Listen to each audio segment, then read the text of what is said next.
है कि मुस्लिम personal board हमारा, हम उसकी लीडरशिप के पीछे हैं, हम उसको फॉलो करते हैं। मुस्लिम माइनॉरिटीज का जो भी मसला है और पूरे भारतवर्ष में जो भी मुस्लिम पर्सनल बोर्ड तय करता है उसको हम लोग उसको फॉलो करते हैं, और उसी के तहत मैं इनके साथ में आ जाया था। और हम जो है इस बिल का पूरा शक्ति के साथ विरोध करते हैं। एक 32 गुल का काम हुआ अभी सारे महाराष्ट्र में नहीं, पूरे देश में मेमोरेंडम दिया जा रहा है। आगे की रणनीति जो मुस्लिम पर्सनल बोर्ड के वहां से बोलेंगे उसको हम लोग जारी करेंगे। सर, आज मुस्लिम पर्सनल लॉ बोर्ड की ओर से गवर्नर को मिलने के क्या कुछ आश्वासन जो है? नहीं, आश्वासन इनका यही मिलता है कि हम आपके पूरे पैगाम को, आपकी पूरी बात को हम दिल्ली प्रेसिडेंट ऑफ इंडिया को भेज देंगे। वो प्राइम मिनिस्टर से क्या बात करते हैं वो करेंगे।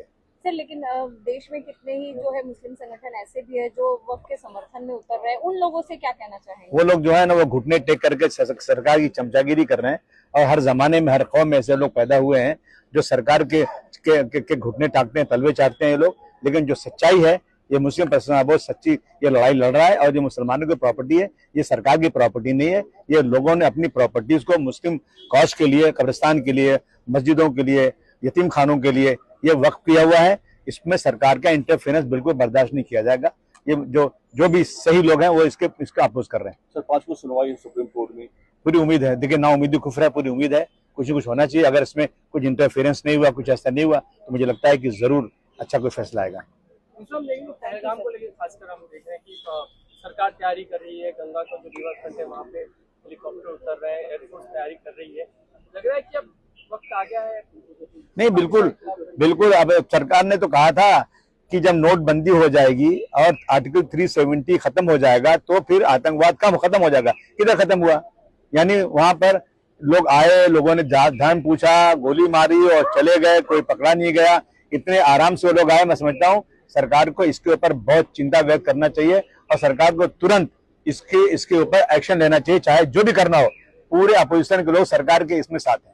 सर, इस घटना के बाद लगातार देश भर में जो पाकिस्तानी नागरिक हैं उनकी संख्या सामने आई और उसके खिलाफ लगातार कार्रवाई की गई। लेकिन फारूक अब्दुल्ला जो कि जम्मू कश्मीर के नेता है, वो कहते हैं कि इस कार्रवाई की जरूरत नहीं है, जो इतने सालों से है भारत में। उन्हें ह्यूमैनिटेरियन यानी इंसानियत के तौर पर भारत में ही रहने दें। यहाँ इंसानियत खत्म हो चुकी है। इंसानियत नाम कुछ भारतवर्ष में नहीं बची। अब आजकल जो है जो वहाँ पे जो जिन लोगों के साथ वहाँ हुआ, जिनके लोग मारे गए, वो चिल्ला के कह रहे हैं कि मुसलमानों ने हमारे साथ बहुत मदद किया, इसमें मुस्लिम हिंदू मत करो, आतंकवादियों को मारो। लेकिन ये लोग सब अभी देखिए, कश्मीरी जहाँ बेचारे हैं उनको मारा जा रहा है। पंजाब में वो लोग जो है जहाँ बच्चियां पढ़ती थी वहां घुस गए, वहां के पंजाबी लोगों ने मदद किया। आज जो है पूरे देश में कश्मीरियों को मारा जा रहा है, भगाया जा रहा है, गाली दी जा रही है, मुसलमानों की दुकानें तोड़ी जा रही हैं।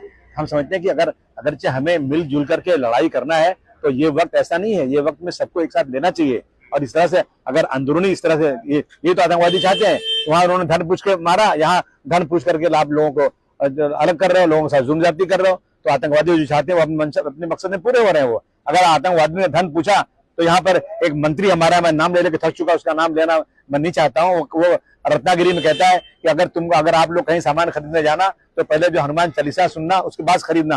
वो भी वही काम कर रहे हैं जो आतंकवादी कर रहे थे। तो मैं समझता हूँ कि इस वक्त प्राइम मिनिस्टर को एक बहुत हार्ड मैसेज देना चाहिए कि तुम इंटरनल जो लोग हैं उनके साथ सबको इकट्ठा मिला कर रहो, और जो करना हम सब मिलकर आतंकवाद का मुकाबला करें। हिंदू युवकों द्वारा जब सांता क्रूज में पाकिस्तान के झंडे जलाए जा रहे थे, तब जो है कुछ जिहादियों द्वारा उन पर नहीं, आप गलत कह रही हैं सर। तब सुनिए, पाकिस्तान और बांग्लादेश के झंडे जलाओ, पीटो, काटो, पेशाब करो, कुछ भी करो, लेकिन फलस्तीन का झंडा क्यों जला रहे हो? फलस्तीन से हमारी जो है ना, हमारा धन जुड़ा हुआ है। फलस्तीन के झंडे जलाओगे तो हम जरूर एजुटेशन करेंगे। हमारी पहली मस्जिद वहां पर है, कितने प्रॉफिट वहां पे रहे हैं। हमें कुरान शरीफ में कहा गया कि जाकर फलस्तीन की विजिट करो, आप उसके लिए दुआ करो। तो ये लोग छेड़ते हैं हमें ना, फलस्तीन का नाम इसे लाने की क्या जरूरत थी? अब ये चीजें होंगी, लेकिन फिर भी पुलिस और सरकार चुपचाप तमाशा देख रही है। ये देश के लिए ठीक नहीं है। का नाम लिया तो बांग्लादेश घुसपैठ एक बड़ी समस्या बने हुई है। लगातार कहा जा रहा है कि अवैध पासपोर्ट उनके बन जाते हैं, डॉक्यूमेंट्स बन जाते हैं, कि सरकार का फेलियर भी लगता है। सरकार का 100% फेलियर कोई मुसलमानों ने नहीं रहा है उनको। उन्होंने अभी जिस तरह से कई जगह पर वहां नैनीताल में कई हजारों घर तोड़ दिए उन्होंने। अभी तक पक्का भी नहीं हुआ। वहां एक लड़के ने कोई रेप किया था, उसके घर तोड़ दिया आपने। मुसलमानों का हर तरह से मुसलमानों को तकलीफ देना चाहते हैं। बांग्लादेशी अगर आए तो आए कैसे यहाँ पर, उनका डॉक्यूमेंट कैसे मिला? ये किसका फेलियर है? सरकार अपना फेलियर छुपा करके अननेसेसरी दूसरों को इसमें इन्वॉल्व कर रही है। ये सरकार का फेलियर है। बांग्लादेशी अगर यहाँ आते हैं तो सरकार की जिम्मेदारी है कि उनको रोके और जो अफसर जिनकी ड्यूटी में है उनको सस्पेंड करे। पहलगाम हमले के बाद कई बार शिवसेना नेता संजय राउत ये अमित शाह का इस्तीफा मांग चुके हैं, कह रहे कि फेलियर गृह मंत्री है। क्या आप इस बात से सहमत हैं? बिल्कुल, मैं भी बिल्कुल सहमत हूँ। मैं अगर फेलियर क्यों नहीं कहूँ, एक दिन पहले वहां पर तो बहुत सिक्योरिटी, दूसरे दिन कोई सिक्योरिटी नहीं थी। ये गर्मी का सीजन है, लोग छुट्टियां मनाने जा रहे हैं वहां पर, और वहां पर सिक्योरिटी नहीं, सिक्योरिटी वो आए आराम से घूमते हुए मार के चले गए। तो मैं समझता हूँ कि होम मिनिस्टर को इस बात का लेना चाहिए। मुझे अच्छी तरह लाल बहादुर शास्त्री की सरकार थी, एक्सीडेंट हुआ ट्रेन का, उन्होंने इस्तीफा दे दिया कि मैं जो है मेरी सरकार में हुआ है, मैं अपना फेलियर समझता हूँ। लेकिन ये लोग नहीं, ये लोग अपना फेलियर छुपाते हैं, और जो एक काम अच्छा होगा तो बहुत उसका श्रेय लेंगे, और जब गलत काम होगा तो दूसरों को श्रेय दे देंगे। सर, इन दिनों सोशल मीडिया पर एक टीवी शो की बड़ी चर्चा है जिसका नाम है हाउस अरेस्ट। इस शो को होस्ट करते हैं एजाज खान, जो एक अभिनेता है, लेकिन इसमें जो कंटेंट वो बेहद ज्यादा अश्लील है, बेहद अश्लीलता परोसी जा रही है। क्या आप इसके खिलाफ कार्रवाई की मांग करेंगे? 100% ऐसे एजाज खान जैसे कमीने इंसानों को जो है ना, उनको ज्यादा बढ़ावा नहीं देना चाहिए। वो नशे में रहता है, जो रहता है उसका शो चल रहा है। मैं समझता हूँ सरकार को तुरंत ऐसे लोगों के खिलाफ कार्रवाई करना है, उसको खुद जेल भेज देना।